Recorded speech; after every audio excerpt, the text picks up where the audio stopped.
Hi Capricorn, this is Jov. Welcome po sa ating channel. By the way, Capricorn, this is your second half of the month of February.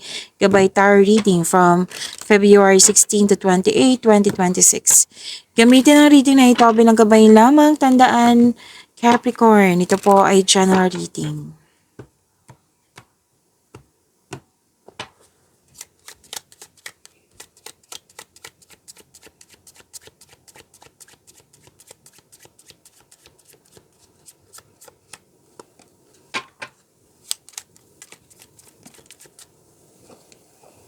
Nagpa-consult ka dito sa lawyer? Pwede? Sa taong may maraming alam? May usapin tungkol sa kontrata dito, Capricorn. At sabi din dito na, anong tawag nito?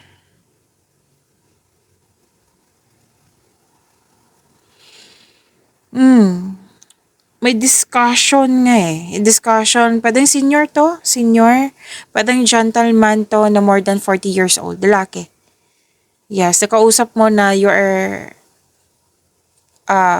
pwedeng nag-a-ask or nag-gather ka ng factual information, nag-a-ask ka ng experience niya. Pero most likely ito na humingi ka talaga din ng advice. Nagbigay ito ng wisdom message sa'yo. Pwede din ikaw yung nagbigay ng advice, offering guidance to some daily problem. May nakita kong ano dito ha, usapin tungkol sa scholar or sa kontrata.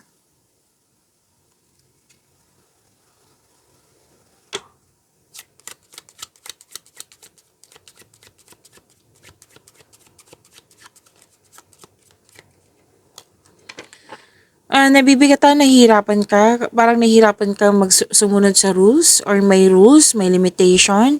You're feeling trapped, you're feeling trapped na like parang kang nahihirapan or nabibigatan na baka nakatali sa isang bagay, sitwasyon or sa isang tao po. Tapos sabi dito na yes, restriction kasi to eh. Loss of freedom.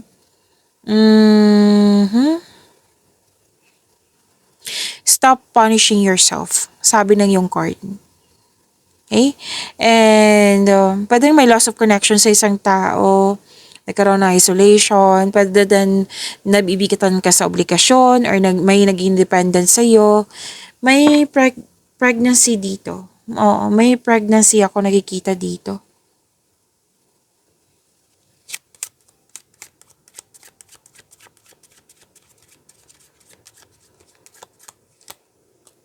Makakatanggap ka ng magandang balita. Yes, positive results. May announcement, may nakapasa sa exam. Test ba to? Malakas ang iyong intuition. Tapos, may naging loyal sa iyo or kayo ang naging loyal, naging generous, pinaprotektahan, may pinaprotektahan. Okay, so this is success in love. May faithfulness. Yan.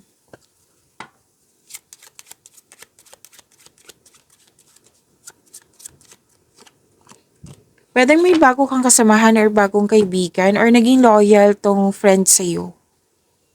Pwede din pumunta ka sa lugar ng friend mo na nag-uusap kayo na nagkaroon ng comfort.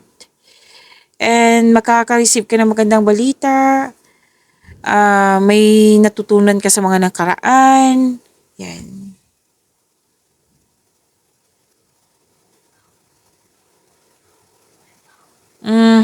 May single man dito between 30 and 45 years old. Pwedeng ikaw to, pwedeng siya. Na malaking influence. Pero sa mga single dyan, ingat kayo ha. Lalo na sa mga babae dito. Pwede din naman na to. Para sa lahat. Like, kilalanin ng mabuti yung maliligaw nyo or nililigawan nyo. Kasi nakikita ko dito, pwedeng hindi mo alam na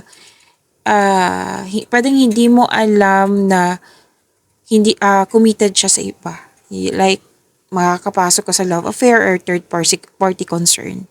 Ito. So, ingat na lang. Be wiser. Protect your inner peace. Okay?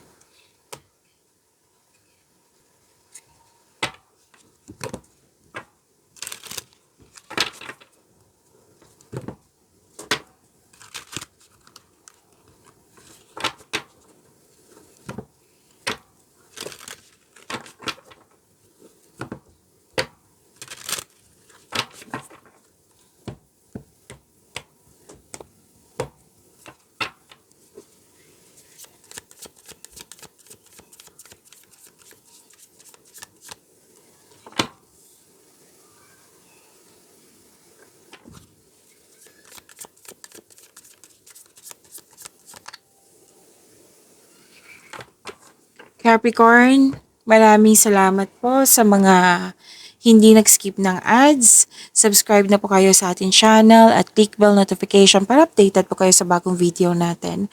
Para sa mga gusto magpa-reading po, comment po kayo ng personal reading and check my reply sa comment section. Wealth and generous. Oo, lumabas siya dito kanina. So, claim niyo po. Financial stability, pwede din na may-ari kayo ng negosyo or kumpanya. Pwedeng leader kayo dyan. Oo, kasi sinabihan. Sabi kasi ng card dito na magaling kayo sa mga ginagawa niyo. So, nagkaroon kayo ng financial maturity. Pero din person mo to na naabot na niya yung financial maturity at gusto mong bumili ng property. May plano ka din magbakasyon or bumili ng regalo that pampers you. So taas ng tagumpay sa kaperahan, nakikita ko dito, hawak mo na. Or pwede din na may magbigay ng puhunan sa iyo.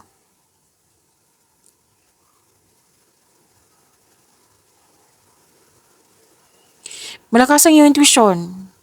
Dahil sa malakas ang iyong intuition, may malalaman kang sikreto or taong manloloko or nanloko sa iyo.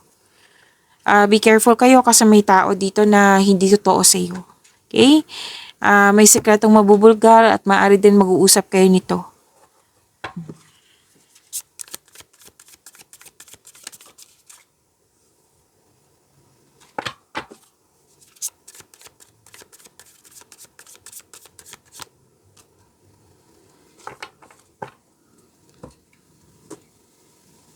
Career and money ni Capricorn.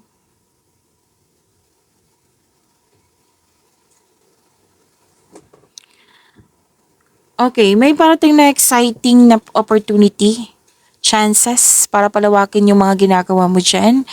So, marami kang ginagawa dito, masipag ka, very creative. Nang dahil nito, mapapansin ka ng mga tao dyan. At magbubunga yung pagsisikap at dahil sa achievement na ito, magkakaroon siya ng financial growth and stability.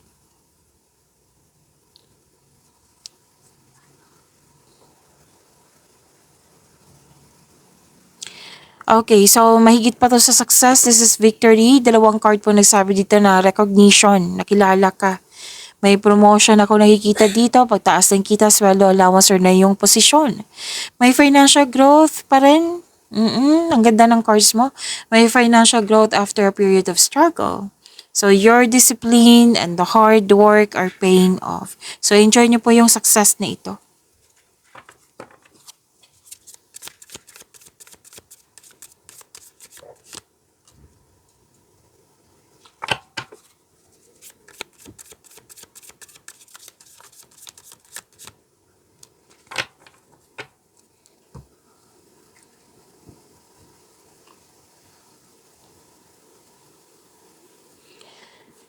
Capricorn, huwag niyo kalimutan na mag-subscribe sa channel natin at i-click yung bell notification para updated po kayo sa reading natin.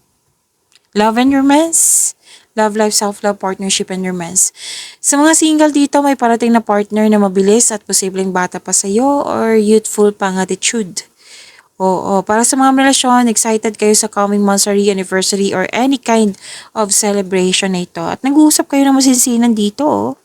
Natuwa kayo sa transformation nyo.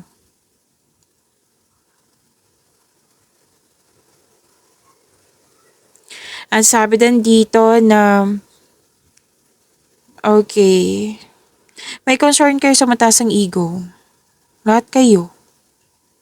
Nakaramdam ka ng pagod kasi nahihirapan ka sa mataas ang ego.